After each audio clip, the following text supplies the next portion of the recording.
Voilà, il est également candidat à Lukunga. Lui, c'est Kudura Kasongo Junior. Numéro 103, Lukunga, députation nationale. Numéro 36, Ngaliema, députation provinciale. Ndeko Junior Kudura Mbotenayo. Beauté. Voilà. Bonjour à vous. Bonjour.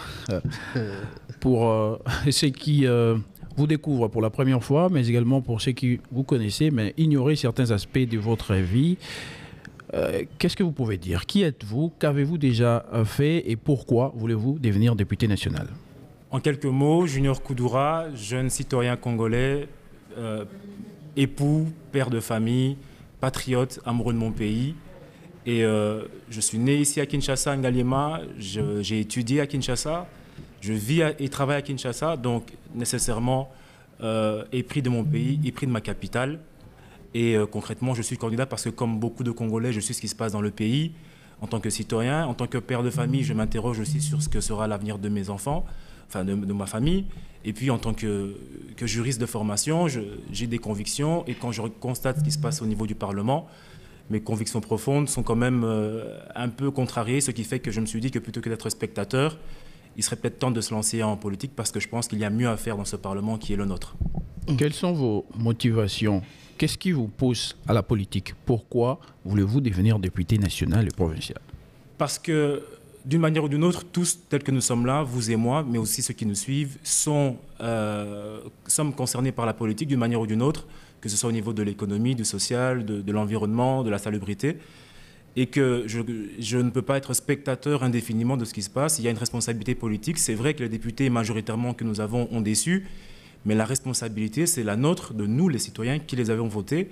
Et lorsqu'on estime que les choses ne se sont pas passées comme on aurait espéré, on a aussi une responsabilité de prendre nos responsabilités, de prendre des actions concrètes. Quand on pense qu'on peut faire les choses mieux et apporter un minimum pour que les choses se passent mieux, c'est le cas pour moi. J'estime que c'est à moi de prendre mes responsabilités, de proposer ce que je peux faire pour aider le pays. De ce qui ne marchait pas et que vous comptez faire mieux, c'est déjà quoi et qu'est-ce que vous proposez ou qu'est-ce que vous apportez comme recette pour faire marcher ce qui ne marchait pas? Déjà, dans le fond, quand on regarde de 2018 à 2023 aujourd'hui, en termes de production législative, parce que c'est de ça qu'il s'agit quand on est député, c'est de produire, modifier ou compléter des lois, premièrement, et puis de contrôler le gouvernement et les institutions publiques. Quand vous constatez de 2018 à 2023, il n'y a pas eu une production législative très importante au niveau des députés. Très peu de lois ont marqué les esprits. Si vous constatez la loi dont on parle beaucoup, c'est la loi sur la nationalité qui, si elle devait passer un jour, ne concernerait que quelques-uns des Congolais que nous sommes sur des millions. Mais en termes d'impact sur le présent, le futur des Congolais, la loi sur la nationalité n'a aucun impact de manière générale. Donc aujourd'hui, il y a très peu de production législative, très peu de réformes, en d'autres termes, qui ont été entreprises par les députés, de quel qu'il soit, de la majorité de l'opposition de manière générale.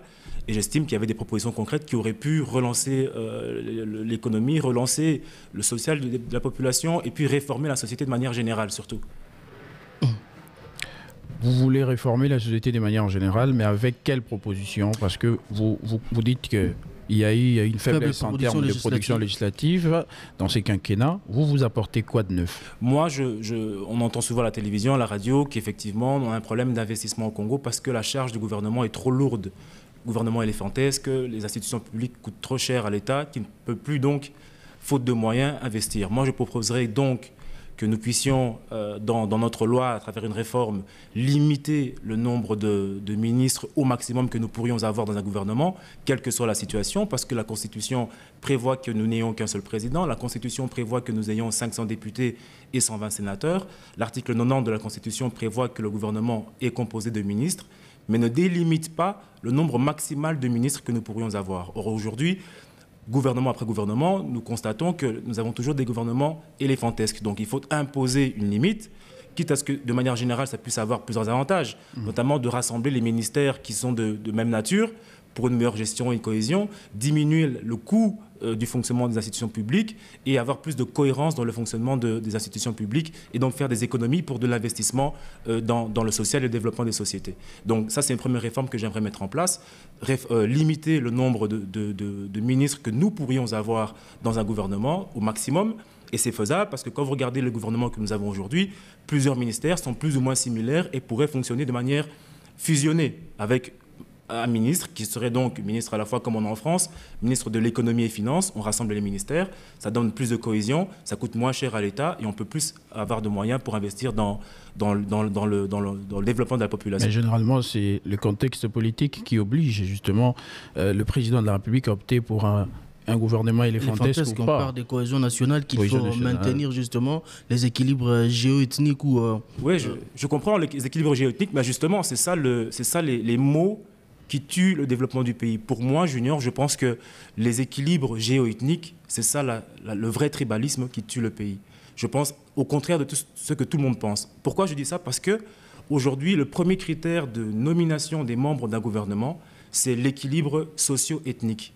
Or, jamais ce critère-là n'a prouvé, depuis que le Congo est Congo, que le gouvernement travaille bien. Jamais ça n'a prouvé que parce que toutes les ethnies sont dans toutes les institutions, le pays se développe davantage. Vous ne verrez jamais en France, en Belgique, que le président regarde si le ministre vient de Paris, si le ministre vient de Nice, si le ministre vient de Strasbourg. Ça n'a aucun intérêt. Aujourd'hui, l'ethnicité, le fait de se dire que pour lutter contre le tribalisme, il faut que toutes les ethnies soient là, c'est ça qui tue justement le développement du pays. Parce qu'on pose le développement du Congo sur des principes ethniques qui n'ont jamais prouvé leur efficacité.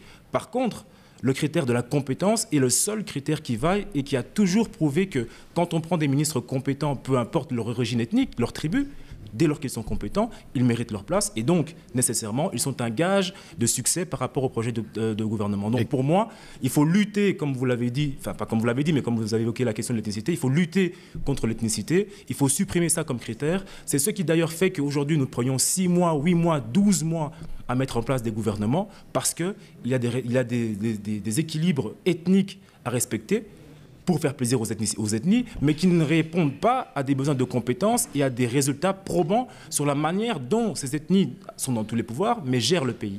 Avant de passer à votre seconde proposition, c'est quoi la taille maximale du gouvernement que vous proposez? Moi, à mon avis, c'est à discuter au niveau des partenaires sociaux, au niveau des gouvernements et au niveau des institutions, mais à mon avis, vous avez 25 ministres, c'est largement suffisant. C'est largement suffisant. Aujourd'hui, on en a, je pense, presque 68, 65, 68 vers là. Mais si on peut, il y a des ministères comme par exemple Affaires foncières, urbanisme, qui me semble être de même nature, économie, finance, qui me semble être de même nature, économie, finance, budget, selon moi, qui me semble être de même nature, pour avoir une cohésion dans l'approche des réformes que mènerait le ministre qui sera en ces fonctions-là. Aujourd'hui, pourquoi on refuse cela? Parce qu'on se dit, un ministre qui a 3 ministères aussi importants peut se verser dans des procédures qui ne seraient pas de nature très, très légale, peut tomber dans la corruption. Parce qu'il a toute la chaîne des dépenses. Toute la chaîne des dépenses. Cette liberté d'action peut aussi engendrer des actes non contrôlés. La chaîne des dépenses, du budget aux finances et puis la politique économique. Mais c'est là que je dis que c'est la compétence qui doit être priorisée et puis le choix des hommes. Mais il ne faut pas, parce que nous avons du mal à choisir les hommes, démonter un système qui n'a pas prouvé sa compétence. Depuis 60 aujourd'hui, on n'a que des gouvernements qui ont plus de 40, 45, 50 ministres. Et toutes les ethnies sont toujours représentées. Mais ça n'a jamais démontré que parce que toutes les ethnies sont représentées, que le pays se développe davantage. Deuxième proposition. Donc, à mon sens, il faudrait... Le critère de nécessité doit être supprimé comme étant un critère de constitution des équipes gouvernementales et favoriser davantage la compétence uniquement. Monsieur Koudoura Kassongo j'ignore la compétence et la jeunesse au service du peuple, candidat député national Lukunga numéro 103 et puis candidat député provincial Ngaliema numéro 36. Élection, c'est la campagne électorale et nous sommes justement en cette période où les candidats vont à la rencontre de leurs électeurs pour proposer, dire ce qu'ils vont ou ce qu'ils comptent faire une fois qu'ils seront élus. Comment se déroule la campagne?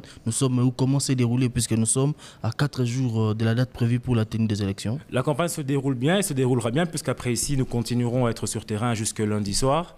Nous sommes dans une politique de proximité. Je vous l'ai dit, je suis né à Ngaliema, j'y ai grandi, j'ai étudié à l'UPC, l'Université protestante au Congo, à Lingwala, commune de Lingwala, j'y ai grandi. J'ai vécu à Lingwala durant 4 ans Donc j'ai été au proche de la population.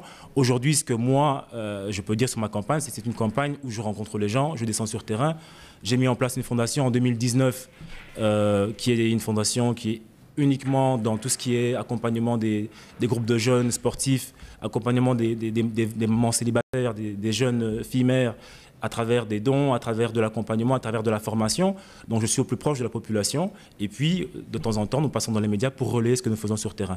La campagne se passe bien, on peut le dire tel quel. Si je me rappelle, vous étiez candidat en 2018. Non, je n'ai jamais été candidat aux élections, ni de près ni de loin, ni municipal, ça n'a jamais existé, ni provincial, ni national. C'est ma première expérience politique. Et je suis convaincu qu'elle se passera bien avec un succès à la fin. Cette question revient parce que vous n'étiez pas candidat en 2018, mais on vous a vu très active faire des dons, des descentes ici et là. C'était pour quel objectif? C'était pour préparer 2023? Non, non, du tout. J'ai une fondation qui, comme vous l'avez dit, qui fait du social de manière très active. D'abord, cette fondation est financée par mes fonds propres, je le dis, donc j'ai aucun support, aucune subvention qui vienne de l'État ou de l'extérieur, mais simplement parce que j'ai la grâce d'avoir aujourd'hui une situation sociale qui, grâce à Dieu et grâce à mon travail, me permet de vivre normalement. Et j'estime en tant que chrétien que le redistribuer me permettrait d'avoir davantage de grâce. Et puis parce qu'autour de moi, j'ai de la pauvreté qui vit quand même. Autour de nos familles, on a tous des gens qui ont de la compétence, qui nous donnent des idées, qui nous disent qu'écoute, Junior, chez nous c'est compliqué, est-ce que tu ne pourrais pas mettre en place des structures qui permettraient d'aider les gens? Et on l'a fait. Et de fil en aiguille, en discutant avec les gens, les gens vous poussent à vous dire, écoutez, on discute dans des débats à la maison, des débats de salon, et puis on se dit, mais pourquoi tu postulerais pas pour porter tes idées plus haut et aider le pays plutôt que de discuter dans des salons où tu ne sers à rien? Alors pourquoi Lukunga Ngalima? Lukunga national 103, Ngalima 36. Parce que le pays est dans une situation telle, vous me demandez pourquoi je postule pourquoi vous postulez à deux niveaux, oui. Élections des législatives nationales et législatives provinciales. Voilà, parce que le pays est dans une situation de développement telle que les difficultés que nous avons à Ngaliema sont les mêmes que nous avons à Barumbu, sont les mêmes que nous avons à Kinshasa, mais sont aussi les mêmes que nous avons à Kintambo, à Gombe. Nous ne sommes pas encore comme dans certains États où les difficultés que vous avez à Paris ne sont pas les mêmes qu'à Marseille. Ici, les difficultés que nous avons dans les communes sont pratiquement les mêmes, parce que nous sommes encore dans la construction des fondamentaux de l'État. Et donc, quand j'ai commencé à discuter pour une candidature à Ngaliema, j'ai commencé à circuler, rencontrer les gens qui, de commune en commune, m'ont raconté plus ou moins les mêmes problèmes.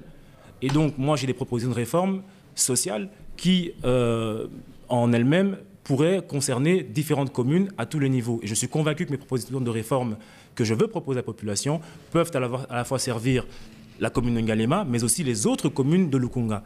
Et comme j'ai à cœur de réussir ces élections, d'être élu et de porter mes convictions le plus haut possible, je mets toutes les chances de mon côté, de me dire que dans tous les cas, que ce soit à Ngaliema ou Lukunga, mes convictions sont les mêmes, mes réformes sont bonnes pour les deux niveaux, et je mets toutes les chances de mon côté de pouvoir contribuer au développement des réformes. Monsieur Junior Koudoura Kassongo, après 3 semaines et demie de campagne électorale, vous avez rencontré la population, vous avez présenté vos idées à la population. Oui. On est à quelques jours de la date qui est prévue pour les élections. Est-ce que vous estimez que vous avez fait le nécessaire? La population va vous élire au nombre des candidats qui sont avec vous dans la course au niveau de la circonscription électorale de Lukunga ici à Kinshasa? J'ai fait le nécessaire parce que j'ai basé ma campagne sur la vérité, sur la responsabilité des Congolais. L'échec des députés, c'est un constat, mais la responsabilité, c'est la nôtre. C'est nous, les Congolais, qui les avons votés. Donc, c'est à nous de mieux revoter. Et puis, j'ai parlé aux Congolais sur les réformes que je vais mettre en place. Aujourd'hui, dans la commune de Ngaliema, si je prends la commune de Ngaliema, les communes ne sont pas assez autonomes. Et ça, j'ai fait une campagne sur ça. Il faut, premièrement, au niveau des communes, responsabiliser les communes pour qu'elles soient de manière réelle, autonome financièrement et administrativement. Il faut mettre en place des taxes parce que les réformes, et ça on ne le dit pas assez, les réformes que les gens veulent, le changement, il fait mal. Et il passe par de l'impôt. Toute commune, toute entité qui veut se développer doit taxer ses citoyens. Et donc l'impôt est la seule voie pour permettre de lever des fonds par l'autorité publique, par les bourgmestres, par les communes, pour financer le changement. Je prends l'exemple de l'environnement. Aujourd'hui, la salubrité à Kinshasa pose un grand problème. Mais pour régler la question de la salubrité, il faut des fonds. Et au-delà des rétrocessions que l'État peut faire aux provinces, Les fonds doivent être levés par les communes elles-mêmes à travers les commerces qui y travaillent, à travers les taxes qui sont prélevées sur les concitoyens. Et donc les réformes ne passent que par l'imposition. C'est un principe de gestion simple et indéniable des finances publiques. Donc ce qu'on ne dit pas et ce que les autres candidats ne disent pas aux Congolais, moi je le dis, c'est que pour réformer le pays, il faut imposer. Il faut imposer la population et ce changement, il fera mal. Et pour imposer, je vous donne le cas de la salubrité, si vous voulez des poubelles, si vous voulez des engins de salubrité publique, si vous voulez des décharges publiques, il faut les financer. Mais qui les finance? Ce sont les Congolais, la population. Et ça, il faut que donc chacun joue son rôle. À la fois l'État de mettre en place des taxes Encore qu'à l'état actuel, il faut dire que ça existe. Mais peut-être l'action efficace pour arriver à apporter les changements qui posent problème. Non, oui, la mise en taxe qui existe évidemment où les Congolais, les contribuables quinois, j'allais dire, apportent de leurs moyens. Moi, parce que c'est une obligation de le faire. Mais voilà, les résultats ne suivent pas. Moi, je ne suis pas au courant qu'il y ait une taxe à la salubrité qui soit mise en place à Kinshasa. Je pense que, premièrement, vous avez raison de le dire, par contre, il faut plus de transparence. Il faut, par exemple, mettre en place une taxe qui soit liée à un numéro de compte spécifique où les contribuables paieraient dans ce compte-là, de manière à ce que les bourgmestres et les responsables politiques justifient des fonds qui ont été payés de ce qu'ils en ont fait. Aujourd'hui, au niveau de la salubrité, il faut passer par l'imposition pour avoir les moyens de faire de la politique. Au niveau de l'administration publique, il faut de la transparence dans les tarifs et dans les coûts de tous les services que produisent les communes au niveau communal. Au niveau des transports, il faut, troisième chose, élaguer les véhicules qui ont trop d'ancienneté et qui sont en principe déclassés dans d'autres pays. Kinshasa ne peut pas être le dépotoir des véhicules qui sont déclassés ailleurs. Il faut limiter les véhicules par rapport à leur ancienneté. Et si nous avons des véhicules qui sont trop amortis, taxer ces véhicules davantage pour que les communes dans lesquelles ces véhicules roulent aient des moyens de subventionner maintenant d'autres actions sociales comme l'environnement, la sécurité. Et pour le cas de la sécurité, nous avons proposé que quand vous vous retrouvez face au problème de Koulouna, c'est vrai, j'entends souvent dire que les Koulouna font ce qu'ils font par rapport aux problèmes sociaux, par rapport aux problèmes de poche qui est compliqué pour eux. Mais moi, parce qu'ils sont oisifs, parce qu'il n'y a pas d'activité, oui, ils n'ont pas de travail, c'est pas parce qu'il n'y a pas d'activité qu'il faut se verser dans la violence. À ce moment-là, il faut leur accepter que les braqueurs braquent parce qu'ils ont faim, accepter que les voleurs volent parce qu'ils ont faim.